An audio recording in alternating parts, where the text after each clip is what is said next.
All right. Good morning. So now we're going to be talking about Daniel and the lion's den. When the lion's den event occurred, Daniel was in his 80s. Through a life of hard work and obedience, he had risen through the political ranks as administrator of this pagan kingdom, Babylon. In fact, Daniel was so honest and hardworking that the government officials, those who were jealous of him, could find nothing against him to cause him to be removed from office. So they tried to use Daniel's faith in God against him. They tricked King Darius into passing a 30-day decree that said anyone who prayed to another god or man other than the king would be thrown into the lion's den. Daniel learned of the decree but did not change his habit. Just as he had done his whole life, he went home, knelt down, faced Jerusalem, and prayed to God. The wicked administrators caught him in the act and told the king. King Darius, who loved Daniel, tried to save him, but the decree could not be revoked. The Medians and the Persians had a foolish custom that once a law was passed, even a bad law, it could not be repealed. Okay. At sundown, they threw Daniel into the den of lions.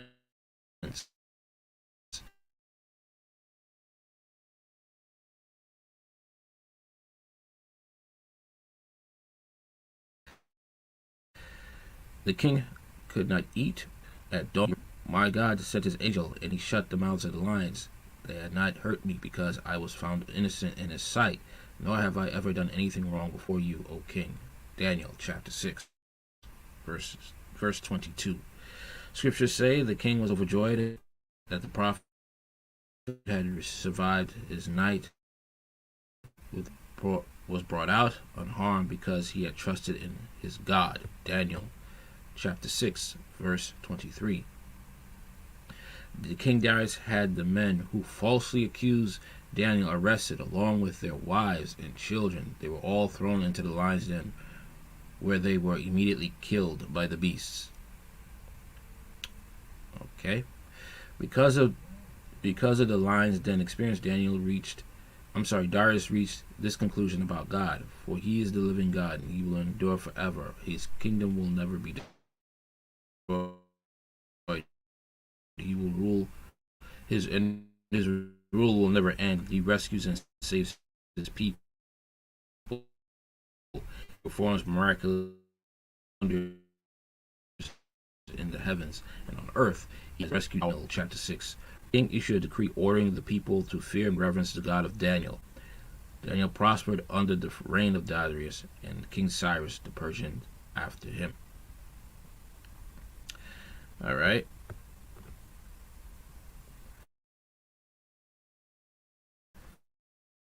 So what we could see here, right, that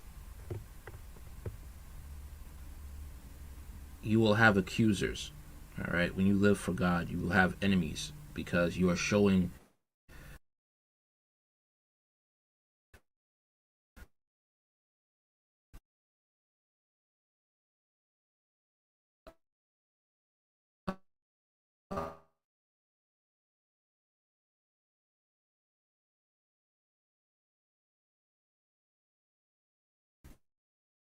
when you walk with God and obey Him. So, with that being said, when you start doing that, you'll be perfect. You'll be perfect in God's eyes, and you will expose the error in people who don't walk with God, and you'll convict them because you'll be being a light to where you are, whether at or whether only that's how it is, and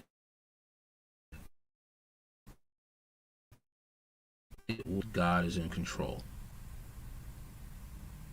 Okay, that's another thing too.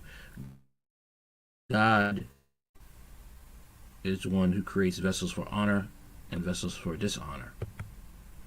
Okay, Just like God created Pharaoh, okay, he will harden, and God hardened Pharaoh's heart, okay.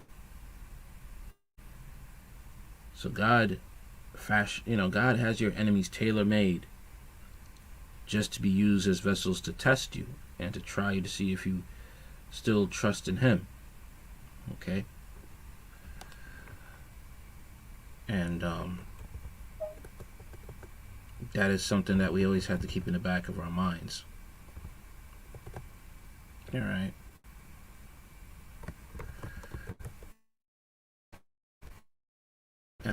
A lot of times that we don't think that sometimes because sometimes we let fear. That is the thing. Okay. And like if you read Romans chapter 9, he writes, "Therefore he has mercy on whom he wills, and he hardens whom he wills." Paul sees in Pharaoh's heart a pattern that was again at work in his own day, namely the rejection of Jesus Christ the Messiah by many of his own Jewish people. Okay. And these wicked advisors to the king, their hearts were hardened toward the living God. Okay.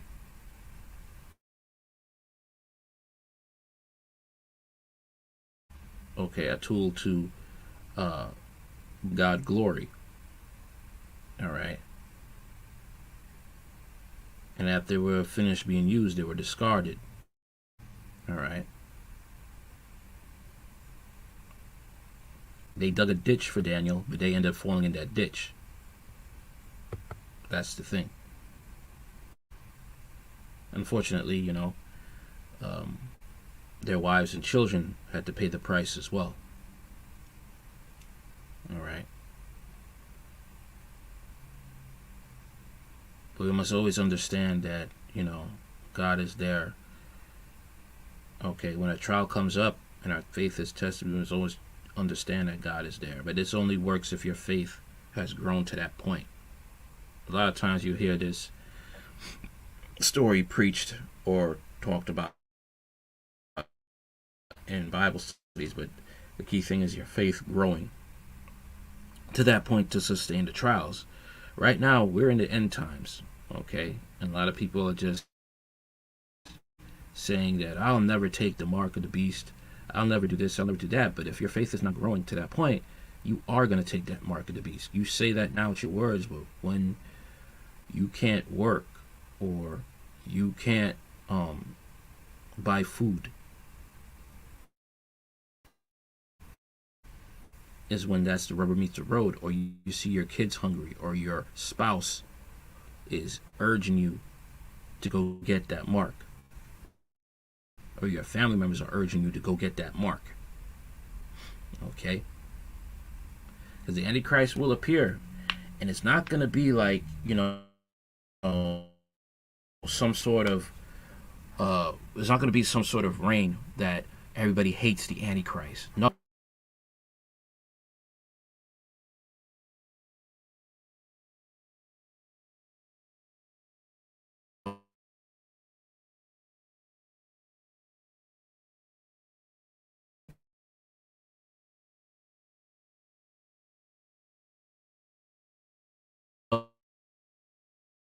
The Antichrist.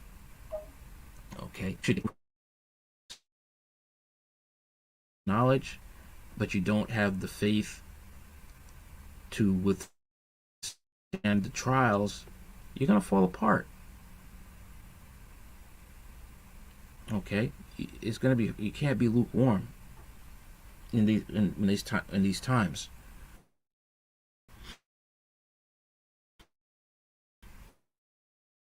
And it's not easy. Do we want to make it out like Daniel, or are we going to allow these lions to tear us up? Okay? These demons. Okay?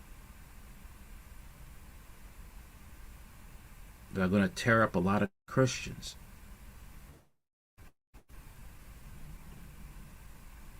Because there's so many ways to look at this, how this is going to play out.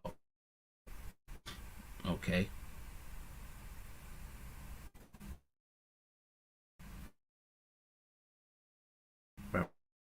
Right?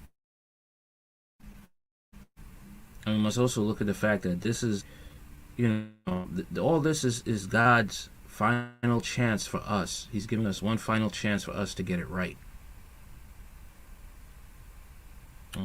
Okay.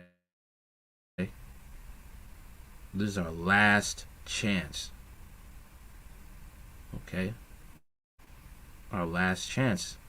And some people are going to be looking about this and like, oh, this isn't, you're not telling the truth. I mean, I look at it as this. I mean, you can't look at a person like Jesus Christ who went through all this pain and suffering and expect you're not going to go through it yourself. You're just called to be Christ.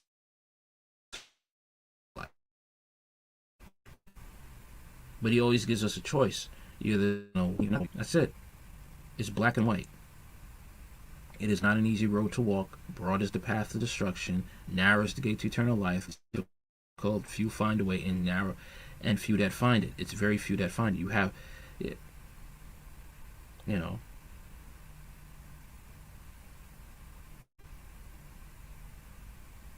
it's not a cakewalk.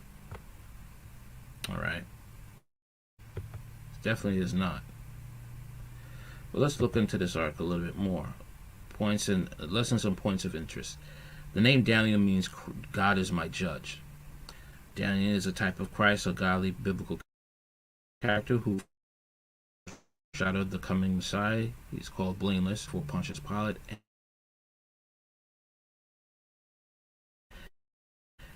Daniel's escape from certain death is like Jesus' resurrection.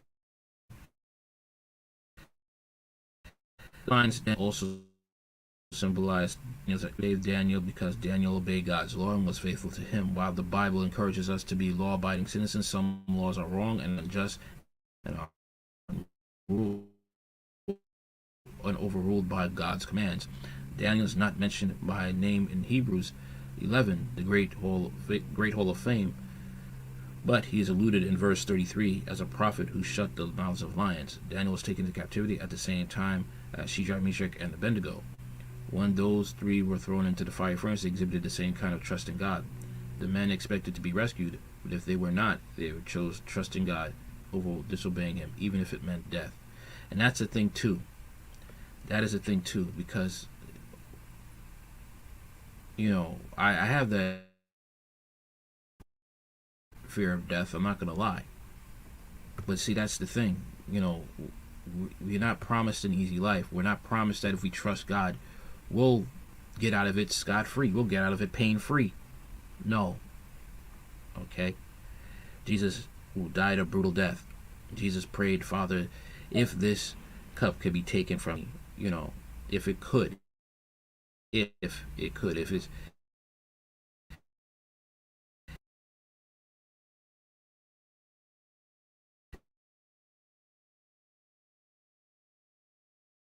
he went through it. If it's not, he stood. If if I still got to go through this, I'm gonna go through this. I'm gonna please you, Father. And that's the model that we have to follow if we want to make it through that narrow gate.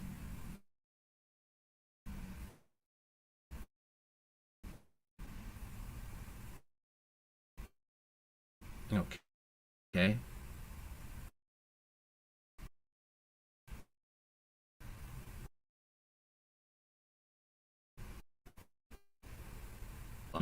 The cross, okay, and gave us a path to go to heaven if we're willing to be obedient. And it's not easy. Cutting out people, places, and things. But that's how you survive the lion's den. And that's how people have to look at it. Those who want to be Christian. Those who want to be Christian, those who are in the faith, that they have to look at it that way. They have to go through that way. And a lot of people don't want to. And that's their choice. It gives us a choice, but we can't be mad when we don't end up to be with God after death. Okay?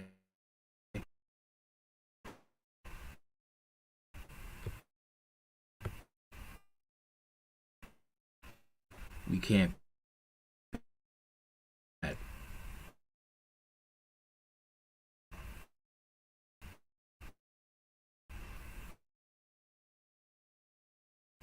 It's not.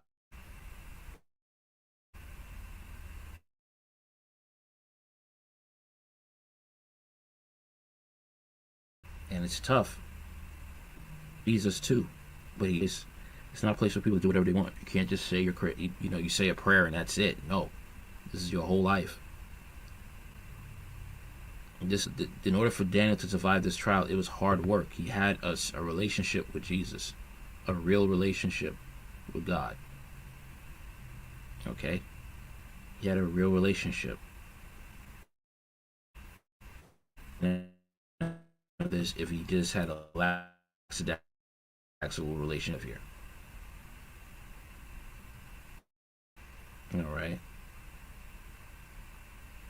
that's the thing.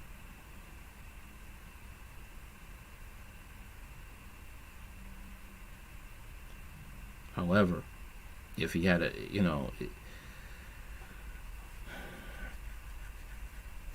that's basically it.